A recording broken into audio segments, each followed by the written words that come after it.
Hello there, my name is Corinna Maharani and I'm here in Santa Barbara on a beautiful sunny afternoon, and I wanted to share with you some interesting research on Ayurveda's perspective on milk and milk alternatives. I'm going to show you how to make your own beautiful nut milk that I think you will really enjoy.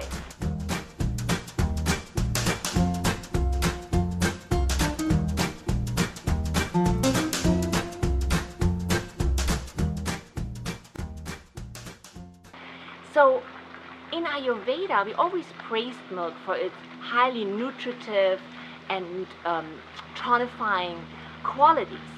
And in the old days, of course, we drank only raw milk from cows that spent all day out there in the field, in the sun, and grazing. The milk was then taken from the cow in the evening after it has grazed, and it is known that the milk taken from the cow in the morning is really mucus creating and also not as healthy.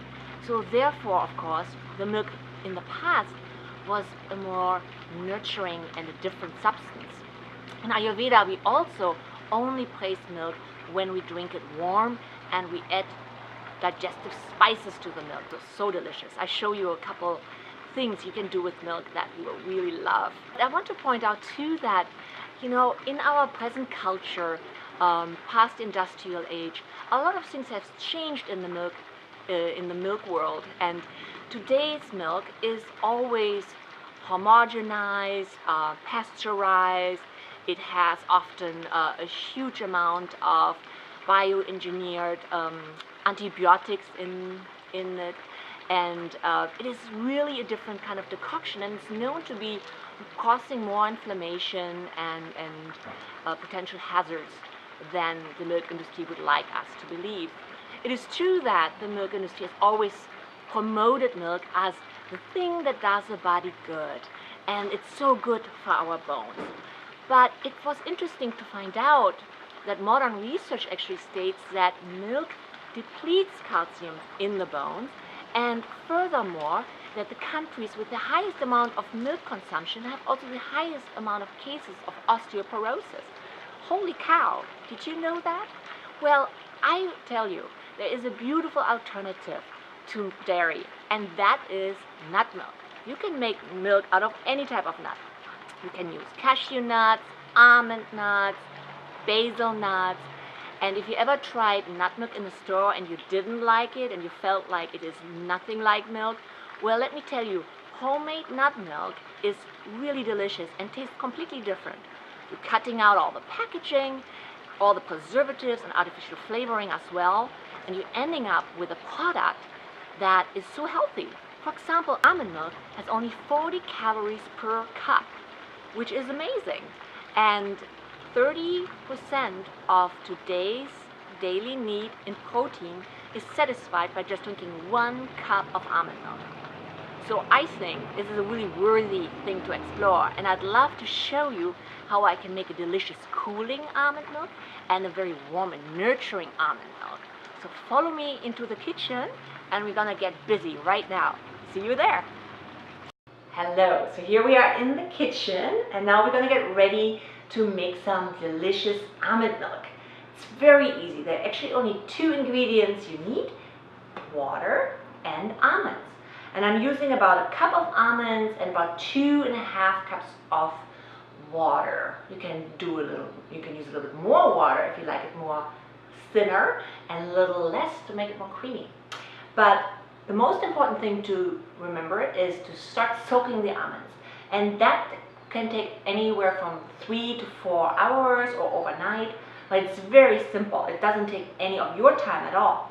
You take a little bit of water, make sure the almonds are all the way covered, and then I'm adding some salt to the mix. And so what that does is the salt is helping the almonds to change their chemistry a tiny bit, because there are some anti-nutrients inside all the seeds and nuts, and they kind of hinder the absorption of minerals in our colon. When you soak them in water with the salt, they are basically being loosened up. So all you're going to do is let that sit this way, And I'm going to cover that in with a little plate overnight, and then in a couple hours or so, or overnight, you're going to have a whole new decoction. I'll show you what it looks like.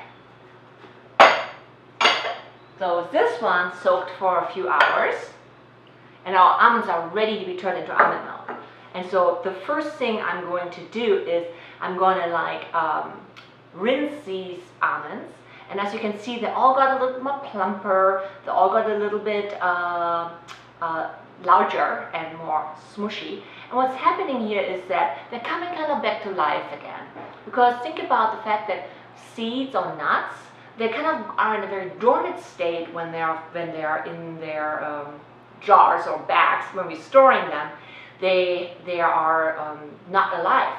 But as soon as you add water to them, they're sending the message to the almonds that, hey, I'm ready to turn into a tree. And they begin kind of a really magical alchemy. And so this is what's kind of happening right now. And so what we want to do is rinse off these enzyme inhibitors that have kept the almond in a kind of death-like state. And we're doing that simply by going over a sink, pouring the water out, and give it a little rinse for a moment here. There you go. Almonds are back. So these are ready to go. The process is so very simple.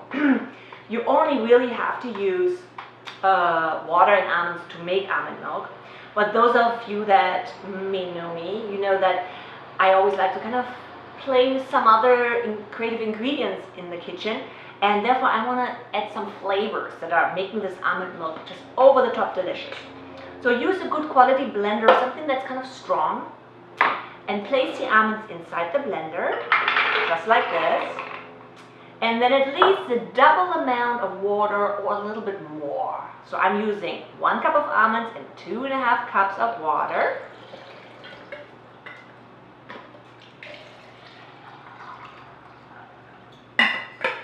Then to sweeten the milk, I like to add a couple pitted dates, unpitted dates. So you can also use maple syrup if you like, but I like dates. They make it even more richer and more creamy. So delicious. If you like the flavor of vanilla, you can add a little bit of about half of a shell of vanilla bean, or you can add the vanilla extract. Just pour it right in. And I love spices, so as you know, and so one of the spices I love in my almond milk is cardamom. Cardamom is a relative to ginger and is very, very good for your digestion, and it also tastes so delicious. So I'm just going to put it right in there. But don't let your creativity be stifled by my suggestion. You can put anything in there: nutmeg, cinnamon, honey, whatever you desire. So this can be really your own personal creation. I'm a big fan of rose. Rose is the flavor I really love. And since this is a refreshing drink, really good for summertime, I like to put in some rose water. So rose water is something that should be food grade. You usually get it in Asian stores, or you can make it yourself. It's a hydrosol. If you don't have rose water, you can also just use some bio rose petals, and it makes this drink so tasty. But you can also put lavender in, or anything you desire. Again, be creative and have fun with this. So all you have to do is you tighten it really well, you put this on your blender, and then you're going to blend this for about 60 seconds to 1.5 minutes, depending on the strength of your blender.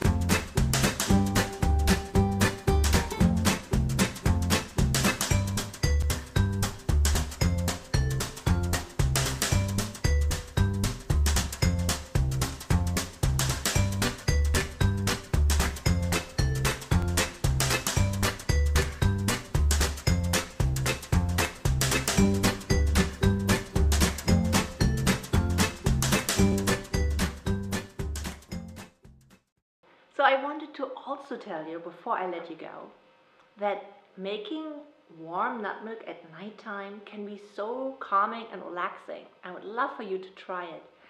So what I did here in my milk is I put a little bit of turmeric inside, which is a natural anti-inflammatory, really good for your liver, and it makes the milk very golden and delicious.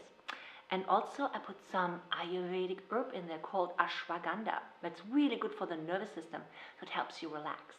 And a tiny bit of maple syrup to sweeten my almond milk. And with that, I love to relax in the evening.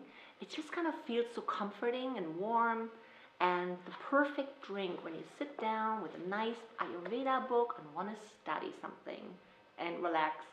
So cheers to you all, and I'll see you next time.